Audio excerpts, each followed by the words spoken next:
Hi, you guys. It's like 1 o'clock in the morning right now, so I'm not gonna talk super loud. It's also very like quiet and just peaceful here in my home right now, which is beautiful. I'm grateful for that.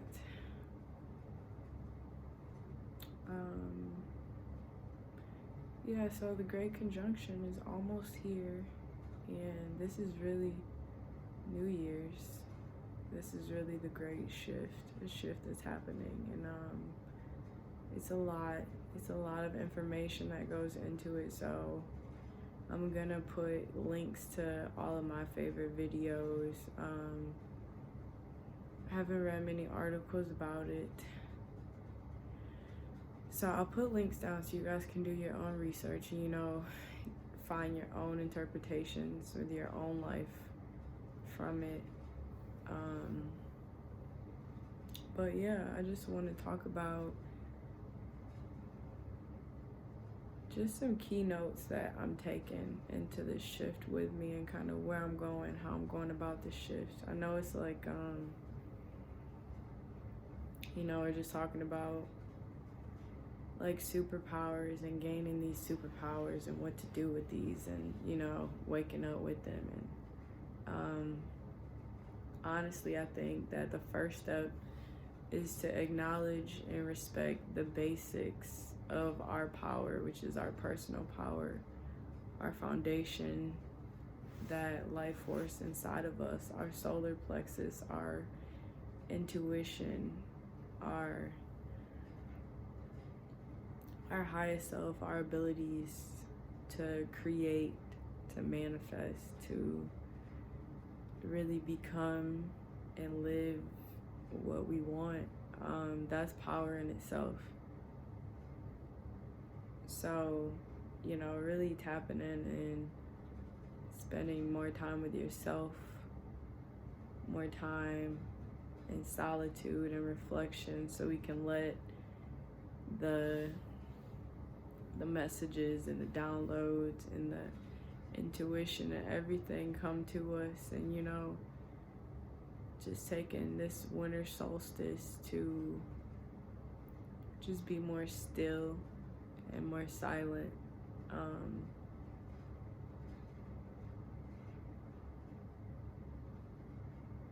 Yeah, I've been doing very deep reflections. It's also a good time to journal right now. I've been journaling like crazy. I've been having very vivid dreams lately, and I'll find myself waking up at like 3 a.m. and writing like 50 paragraphs on the dream and then going back to sleep, or just laying there and like, thinking about all of that information that just came in from that dream, and then applying that to, whatever else in life, and then writing more about it. And it's just a very good time to write and like document. And I was talking to my cousin earlier, and she was just saying how, she's never been super comfortable with journaling. And that's something that she's realized is like, she doesn't even allow herself that opportunity sometimes because of the fear that someone else will read it and like have that. And I think I do the same. I've been doing the same thing subconsciously as well when it comes to like being with myself and my thoughts, which I've been trying to do. It's been like my main focus this past week, because I feel like normally I'll be like walking around the house, don't call me weird, and like talking to myself. And sometimes when I'm talking to myself, I'm not really talking to myself. I'm talking to like my imaginary YouTube audience, or like my ancestors and God. And like, I don't know, I feel like sometimes I can restrict myself when it's like, it's only you. And I mean, I guess we're rarely alone too in the same space, but I feel like we have to give ourselves the opportunity to be with ourselves and our thoughts.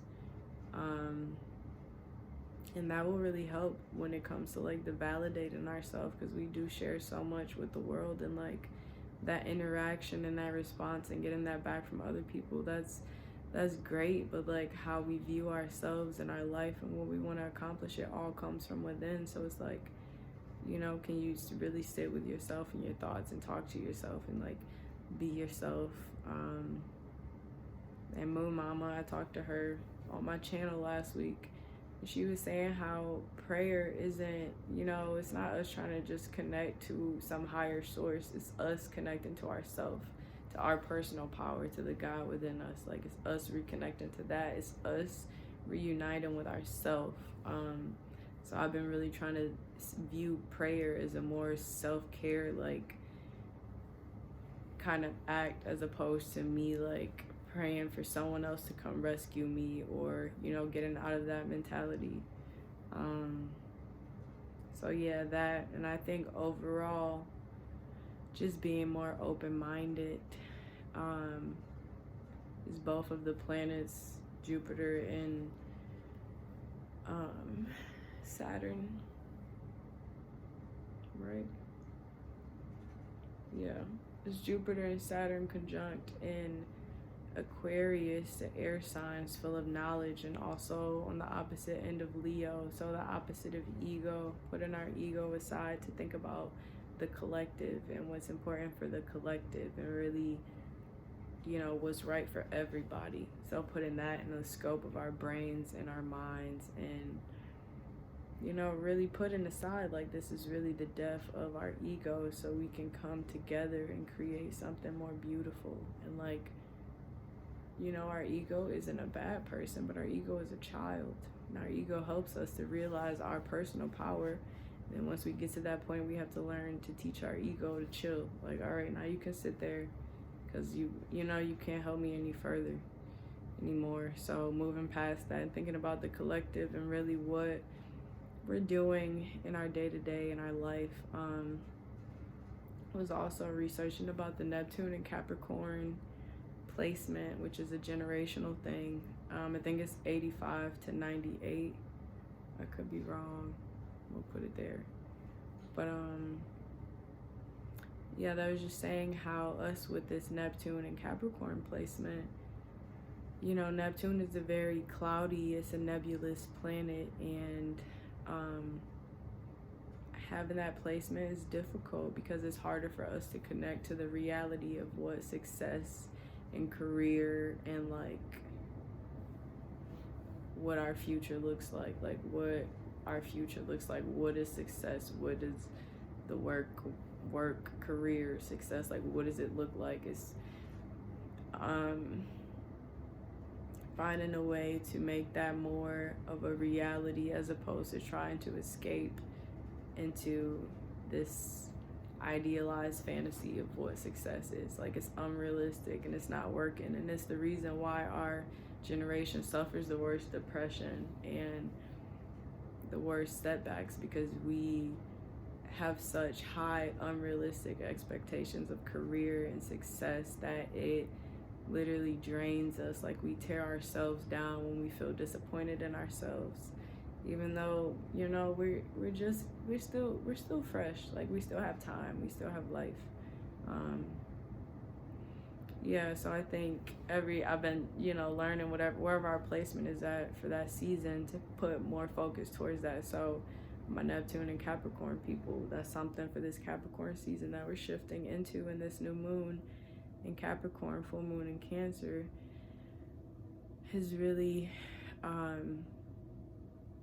think, first off, sitting back and just reflecting and letting messages come in, and really using this time, an astrologer said that, using this time and, you know, all the messages that we get, like, it's your time to validate it for yourself. Like, what makes sense to you, whatever information that you're receiving, is it a confirmation of what you think, you know? Does it shift your thinking for the better? Like, you validate it.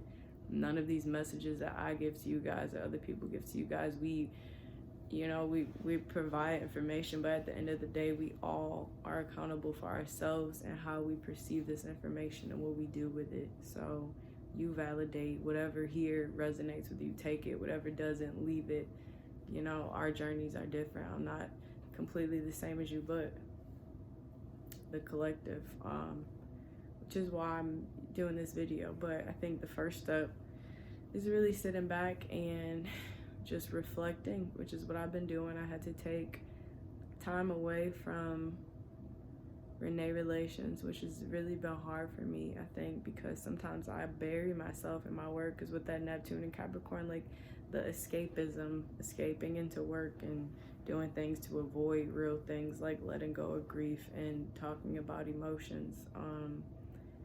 So I've been taking space back from making decisions, and I'm really at a point where I just want to separate my ego from my work, myself from my work. Like I want to share Renee relations, like this is my baby that I've grew up, and now I have to let her be a woman in the world with other people and other contributors, and really see what the collective can help her grow into now that I've done my core work, you know. So yeah, really reflecting on what you're doing and what your goals look like and what a career feels like and what success feels like. Like not just in the you wake up one day with $1 million in your bank account, but like what are you doing every day and every moment with every breath? Like where is your energy going towards? What people are you helping? What communities are you helping? Who are around you? Like what partnerships do you have? What contracts do you have? Like who do you have like-minded people in your circle and around you? Are you using that personal power, your superpowers, to do all that you can to manifest beautiful things for the collective, not just for self and for ego? Yeah, so really just taking some time to reflect and not rushing it, not rushing this shift. Like we'll be here for a while. This is the only shift that we'll live through here, because the next one is until like 2040. But yeah, it's shifting now and it's gonna take a while, but now that it's here, this is an opportunity to think a little bigger and a little deeper. So take your time with it. It's very potent. The seeds that we plant right now for years to come, the next 2 to 5 years at least. So thinking about your 1-year plan, your 5-year plan, like what does your career look like? What does your life look like? What does your love look like? Yeah. How can you be better? How can you do better? And how can you show up better for the people around you and for the world? And just really keeping open-mindedness, North Node in Gemini, South Node in Sag. So going away from the judgy and the black and white thinking and the critical thinking, and more to like open-mindedness, asking yourself more questions. When thoughts come about, have conversations with yourself about it. Like, where does that stem from? What are you talking about? You know, play bad cop, good cop with yourself and your thoughts. Like, why am I thinking about this? And what's the worst that can happen? You know, being inquisitive, just about everything, being open to the unknown, being optimistic. It's like childlike thinking, you know, inquisitive, open, questioning, curious, having that curiosity for life again, digging deeper into our research, and you know, before we form opinions, really considering all the options and what's best for the collective. Should I share this? Okay. I think I covered everything. Yeah. Love you guys. Hope you're doing well. I think that's all that I have for now. So yeah, take some time to reflect, connect with yourselves, and love ya.